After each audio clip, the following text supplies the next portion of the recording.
आज इस वीडियो में कवर करेंगे टॉप 10 फीमेल एक्शन मूवीज जिनमें फीमेल्स जॉन विक की तरह फुल एक्शन मोड में दिखाई देंगी। और साथ ही ये सभी मूवीज काफी खून खराबे से भी भरी हैं। तो अगर आप भी हो किसी बढ़िया फीमेल एक्शन मूवी की तलाश में तो वीडियो को पूरा देखना। तो चलिए शुरू करते हैं।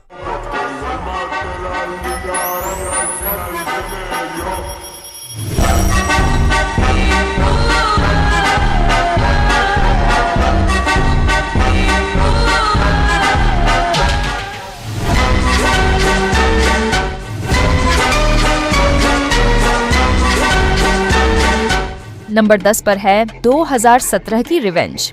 अगर आप ब्लड सोक्ड, वायलेंट और ब्रूटल एक्शन पसंद करते हैं तो रिवेंज 2017 आपके लिए परफेक्ट है। ये फिल्म एक इंटेंस सर्वाइवल थ्रिलर है जिसमें एक लड़की अपने साथ हुए भयानक हादसे का बदला लेने के लिए अनस्टॉपेबल किलिंग मशीन बन जाती है। कहानी है जेनिफर की, जो अपने अमीर बॉयफ्रेंड के साथ एक प्राइवेट ट्रिप पर जाती है, लेकिन वहाँ के हालात बेकाबू हो जाते हैं जब उसके बॉयफ्रेंड के फ्रेंड्स उस पर हमला कर देते हैं। उसे मरने के लिए रेगिस्तान में छोड़ दिया जाता है, लेकिन जेनिफर हार मानने वालों में से नहीं है। वो घायल, टूटी फूटी लेकिन बदले की आग से जलती हुई वापस उठती है और एक एक करके उन लोगों को उसी दर्द का एहसास कराती है जो उन्होंने उसे दिया था। फिल्म में गहरे संघर्ष, तेज दौड़ के सीक्वेंस और बेहद कार्रवाई है जो आपको सांसें थामने पर मजबूर कर देगा। इसकी विजुअली स्टनिंग सिनेमेटोग्राफी और रॉ ब्रूटैलिटी इसे बाकी रिवेंज थ्रिलर्स से अलग बनाती है। लेकिन ध्यान रहे, फिल्म में एक्सट्रीम वायलेंस और डिस्टर्बिंग सीन्स हैं, इसलिए वीक हार्ट वाले इसे अवॉइड करें। अगर आपको बैड-आस फीमेल रिवेंज मूवीज पसंद हैं, तो ये फिल्म आपको पूरी तरह सेटिस्फाई करेगी। नंबर 9 पर है 2023 की बैलेरिना। अगर आपको जॉन विक टाइप की ब्रूटल रिवेंज थ्रिलर्स पसंद हैं, तो बैलेरिना 2023 एक मस्ट वॉच है। कहानी है ओकेजू की, जो अपनी दोस्त मिन ही की मौत का बदला लेने के लिए अनस्टॉपेबल किलिंग मशीन बन जाती है। गन फाइट्स, नाइफ कॉम्बैट और हैंड टू हैंड एक्शन के साथ वो दुश्मनों का खात्मा करने निकल पड़ती है। फिल्म में high paced action, neon lit cinematography और स्टाइलिश ब्रूटैलिटी देखने को मिलती है। ओकेजू की साइलेंट येट डेडली पर्सनालिटी इसे और इंटेंस बनाती है। मूवी में एक्सट्रीम वायलेंस और ब्लड सोक्ड एक्शन सीन्स हैं, इसलिए इसे अकेले में ही देखें। 내가 너한테 뭐 개인적인 감정이 있는 거.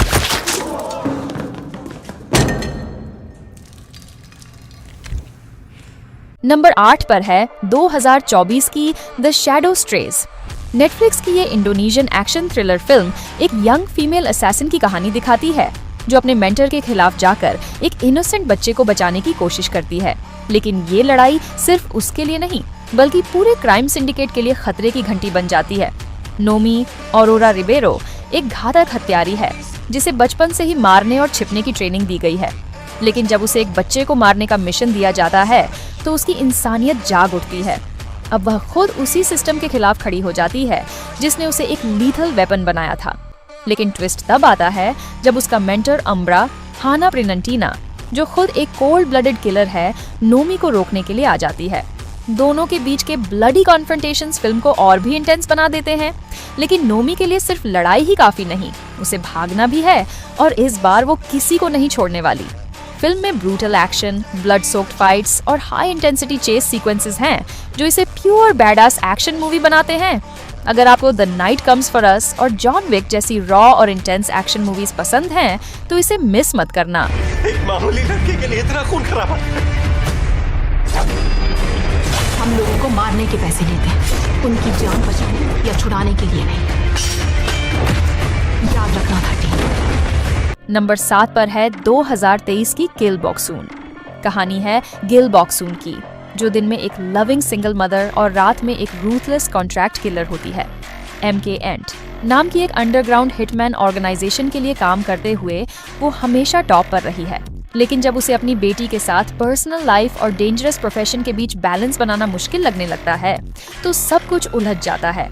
चीजें तब और बिगड़ जाती हैं जब बॉक्सून को एक ऐसा टारगेट मारने के लिए कहा जाता है जिससे उसका गहरा कनेक्शन है। वो ये काम करने से इनकार कर देती है और यही उसे ऑर्गेनाइजेशन की ब्लैकलिस्ट पर डाल देता है। अब उसके अपने ही साथी, जिनमें MK एंटरटेनमेंट के लीडर चा मिन क्यू और उसकी खतरनाक सिस्टर मिन ही भी शामिल हैं, उसे खत्म करने के लिए निकल पड़ते हैं।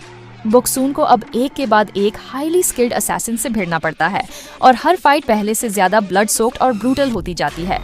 फिल्म में एक्सट्रीम वायलेंस, सोर्ड फाइट्स और बोन क्रशिंग एक्शन सीन्स हैं, इसलिए इसे फैमिली के साथ देखने की गलती न करें। अगर आपको स्टाइलिश, ब्रूटल और इमोशनली इंटेंस एक्शन थ्रिलर्स पसंद हैं, तो इसे मिस मत करना। नंबर 6 पर है 2020 की एवा। कहानी है एवा की, जो एक हाईली ट्रेन्ड कॉन्ट्रैक्ट किलर है। वो अपने टारगेट को खत्म करने से पहले उनसे सवाल पूछती है, तुमने ऐसा क्या किया कि कोई तुम्हें मरवाना चाहता है? लेकिन उसकी ये आदत उसके बॉसेस को पसंद नहीं आती और जल्द ही वो खुद ऑर्गेनाइजेशन की हिट लिस्ट पर आ जाती है। असली धमाका तब होता है जब एवा को पता चलता है कि उसका ही मेंटर और हैंडलर ड्यूक अब उसे खत्म करने की प्लानिंग कर रहा है। वहीं दूसरी तरफ उसका पुराना साथी साइमन भी उसके पीछे पड़ा है। अब एवा को ना सिर्फ अपनी जान बचानी है, बल्कि अपने अतीत के भूतों से भी लड़ना है। फिल्म में gun fights, brutal hand to hand combat और हाई इंटेंसिटी चेस सीक्वेंसेस देखने को मिलते हैं। एवा सिर्फ अपने दुश्मनों से ही नहीं, बल्कि अपनी खुद की डीमन से भी लड़ रही होती है, जो इस फिल्म को एक stylish yet emotional action thriller बनाता है। नंबर 5 पर है 2019 की नो मर्सी। नो मर्सी 2019 एक साउथ कोरियन एक्शन थ्रिलर है, जिसमें बैडास फीमेल लीड और ब्लडी रिवेंज की कहानी है। कहानी इनए की है, जो अपनी छोटी बहन युनहाई के साथ रहती है। एक दिन जब युनहाई स्कूल से घर नहीं लौटती, तो इनए को लग जाता है कि कुछ गलत हुआ है। जल्द ही उसे पता चलता है कि उसकी बहन को एक डेंजरस क्रिमिनल सिंडिकेट ने किडनैप कर लिया है। अब इन्हीं को अपनी बहन को बचाने के लिए ब्लड सोक्ड एक्शन में कूदना पड़ता है, और इस सफर में उसे इंटेंस फाइट सीक्वेंसेस, ब्रूटल कॉन्फ्रंटेशंस और गन फाइट्स का सामना करना पड़ता है। फिल्म में कुछ शॉकिंग ट्विस्ट्स भी हैं। जब इन्हें को यह पता चलता है कि कुछ पुराने दोस्त और करीबी लोग भी इस अपराध में शामिल हैं, तो वह बिट्रेयल और ट्रस्ट इश्यूज से जूझती है। इनए की रूथलेस एटीट्यूड और डिटर्मिन्ड नेचर कहानी को और भी ग्रिपिंग बनाते हैं। जैसे जैसे कहानी आगे बढ़ती है, इनए को समझ में आता है कि अपोकलिप्टिक वायलेंस और अपनी बहन को बचाने के लिए उसे अपनी जिंदगी की हर चीज दांव पर लगानी होगी। अगर आपको इंटेंस रिवेंज थ्रिलर्स और एक्शन पैक्ड स्टोरीज पसंद हैं, तो ये फिल्म जरूर देखें। नंबर 4 पर है 2024 की डोमिनिक। कहानी डोमिनिक की है, जो अपनी डेडली पास्ट से भागने के लिए कोलंबियन विलेज में शरण लेती है। लेकिन गांव में शांति की तलाश करते हुए उसे जल्द ही यह एहसास होता है कि यहाँ भी अपराध और हिंसा का तांडव मचा हुआ है। डोमिनिक अपनी पुरानी आदतों को छोड़कर एक न्यू लाइफ की शुरुआत करने का सपना देख रही थी, लेकिन उसके दुश्मन उसे कभी चैन से जीने नहीं देते। फिल्म में ऐसे शॉकिंग ट्विस्ट्स आते हैं जो कहानी को और भी ग्रिपिंग बना देते हैं। एक ह्यूज बिट्रेयल का सामना करने के बाद जब डोमिनिक को पता चलता है कि उसका एक करीबी दोस्त उसकी डेंजरस पास्ट से जुड़ा हुआ है, तो उसका मन पूरी तरह से बदल जाता है। अब वह अपने ट्रस्टेड एलाइज को भी संदेह की नजर से देखती है। इसी बीच वह खुद को वायलेंट कॉन्फ्रंटेशंस और ब्लडी रिवेंज के रास्ते पर पाती है। डोमिनिक की फाइट सीक्वेंसेस तो आपको थमा ही नहीं पाएंगी, जहां हर कदम पर एक्सट्रीम वायलेंस और इंटेंस एक्शन देखने को मिलता है। एक पॉइंट पर जब वह अपने पुराने दुश्मनों का सामना करती है, तो एक्शन सीन्स इतनी ब्लड सोक्ड होती हैं कि दर्शक खुद को पूरी तरह से फिल्म में डूबा हुआ पाते हैं। नंबर 3 पर है 2022 की फ्यूरीज। कहानी बाई की है, जो अपनी माँ लाई के साथ एक नाव पर रहती है। एक दिन एक ड्रंकन कस्टमर उनकी नाव पर आता है और बाई के साथ जबरदस्ती करने की कोशिश करता है। संघर्ष में बाई की माँ की हत्या हो जाती है और बाई बदला लेने के लिए उसे मार देती है। इसके बाद वह हो ची मिन सिटी भाग जाती है, जहां मिसेस लिन उसे और उसकी 2 अन्य लड़कियों को ट्रेन करती है। तीनों मिलकर एक डेंजरस क्राइम सिंडिकेट को खत्म करने का मिशन शुरू करती हैं। फिल्म में इंटेंस फाइट सीन्स और ब्लड सोक्ड एक्शन है, जो ऑडियंस को शॉक कर देती है। लेकिन सबसे बड़ा ट्विस्ट तब आता है जब बाई को पता चलता है कि उसकी टीम का एक मेंबर दुश्मन हो सकती है। शॉकिंग बिट्रेयल के बाद बाई का मिशन और भी कॉम्प्लिकेटेड हो जाता है और उसे अपनी खुद की आइडेंटिटी पर सवाल उठाना पड़ता है। हर स्टेप पर अनएक्सपेक्टेड ट्विस्ट्स और वायलेंट कॉन्फ्रंटेशंस आपको फिल्म के एंड तक एंगेज्ड रखते हैं। नंबर 2 पर है रेबल मून पार्ट 1 और rebel moon part 2। Rebel moon एक एपिक साई-फाई एडवेंचर है, जिसे जैक स्नाइडर ने डायरेक्ट किया है। फिल्म की कहानी एक डिस्टेंट गैलेक्सी में सेट है, जहां वॉग नामक एक शक्तिशाली साम्राज्य ने कई शांतिपूर्ण ग्रहों पर कब्जा कर लिया है। कोरा, एक साहसी महिला, अपनी टीम बनाती है ताकि वे वॉग के खिलाफ विद्रोह कर सकें। Part 1 a child of fire में कोरा और उसकी टीम की जंग की शुरुआत होती है। यहाँ हाईटेक वेपनरी और ब्लडी बैटल्स के साथ बिट्रेयल्स और हिडन एजेंडा सामने आते हैं। जैसे जैसे कहानी आगे बढ़ती है, कोरा को वॉग के डार्क सीक्रेट्स और खतरनाक बिट्रेयल्स का सामना करना पड़ता है। पार्ट 2 द स्कार गिवर में कोरा और उसकी टीम स्पेस बैटल्स में फंस जाते हैं और उनकी लॉयल्टी और सैक्रिफाइस पर असली इम्तिहान होता है। कहानी में अनएक्सपेक्टेड ट्विस्ट्स और बिट्रेयल्स आते हैं, जहां कोरा को अपने सबसे बड़े दुश्मन से ही मदद मिलती है। क्या वह वॉग को हरा पाएगी या उसकी टीम बर्बाद हो जाएगी? कोरा की ब्रूटल जर्नी दर्शाती है कि लॉयल्टी और सैक्रिफाइस का असली अर्थ क्या होता है। नंबर 1 पर है 2008 की चॉकलेट।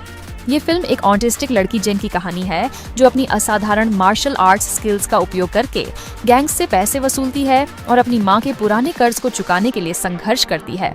जेन की कहानी एक लड़ाई की तरह है, जहां वह अपनी मासूमियत के बावजूद अपने जबरदस्त मार्शल आर्ट स्किल्स से खतरनाक गैंग्स से मुकाबला करती है। फिल्म की शुरुआत में जेन अपनी माँ के पुराने कर्ज को चुकाने के लिए मजबूर है और वह अपनी फाइटिंग एबिलिटीज का इस्तेमाल करके गैंग्स के खिलाफ जंग छेड़ देती है। जैसे जैसे कहानी बढ़ती है, जेन की इनर स्ट्रेंथ और उसकी जंग और भी कठिन हो जाती है। आपको यह जानकर हैरानी होगी कि जब जेन एक गैंग को हरा देती है तो यह सिर्फ शुरुआत होती है। उसकी असली बैटल तब शुरू होती है जब एक और बड़ा एनिमी सामने आता है।